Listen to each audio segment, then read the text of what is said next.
is a registered nurse with 14 years experience in hospital care and postpartum family, and level 3 NICU. She was the director of women's services for the People's Harm Reduction Alliance, a peer-run syringe access program in Seattle, which, by the way, started right next to the Peace Heathens on the University Avenue years ago, and the Peace Heathens turned into the Hempfest.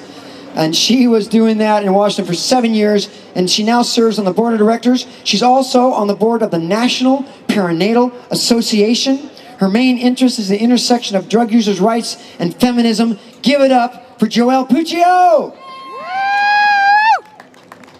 Hello. I just want to say before we begin that I'm very happy to be standing here in Seattle on land that belongs to the Duwamish people. I'm here to talk about stigma against people who use drugs. On Sunday at 12:25 in the Hemposium, there's going to be a panel about stigma against people who use drugs. I encourage you to join us. My particular area of interest is pregnant and parenting people who use drugs. Even in legal and medical cannabis states, pregnant and parenting people are subject to interference from child welfare and law enforcement just for using while parenting. These effects, like most effects of the drug war, fall primarily on people of color. I don't have to convince this crowd that these rules are not fair and are not based in science. There's no good evidence of harm to children from cannabis use in pregnancy or while parenting.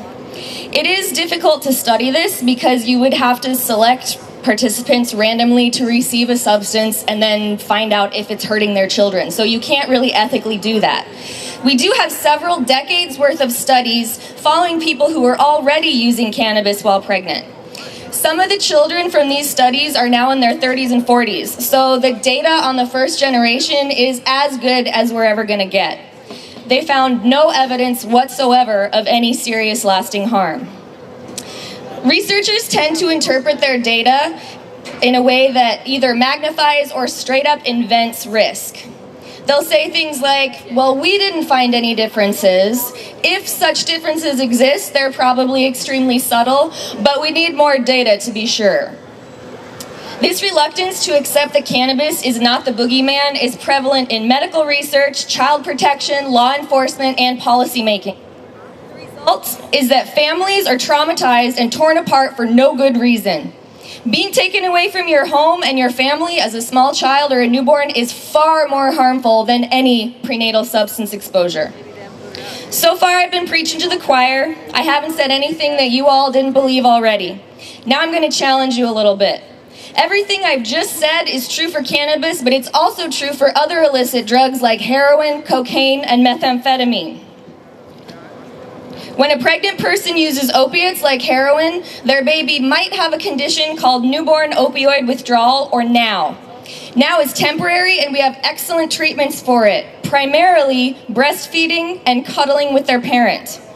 Babies fully recover within a few weeks and go on to do just as well as their peers without substance exposure.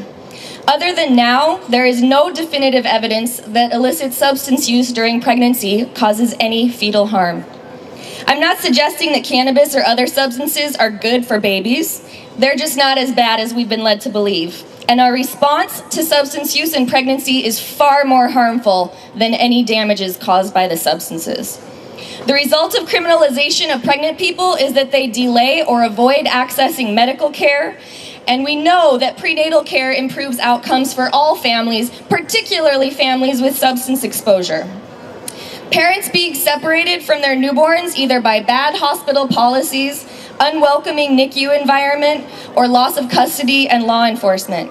Separation is by far the most harmful thing that we could do. The very best medicine for every baby, but especially a baby with newborn opioid withdrawal, is being close to their parent. Frequent breastfeeding and constant holding have been proven to reduce withdrawal symptoms and decrease the length of stay in treatment. Keeping families together also benefits the parents by encouraging recovery if they have a substance use disorder, decreasing postpartum bleeding, and also we shouldn't underestimate the healing power of knowing that you are that tiny person's very favorite thing in the whole wide world. Shaming pregnant and parenting people who use drugs is not only cruel and unfair, but it causes real harm to the babies that we supposedly care so much about. What babies need is a united effort from us to support, not punish their parents. What you put into your body has nothing to do with your parenting ability. Changing the way society thinks about pregnant and parenting people who use drugs won't be easy, but it starts one conversation at a time. So get talking.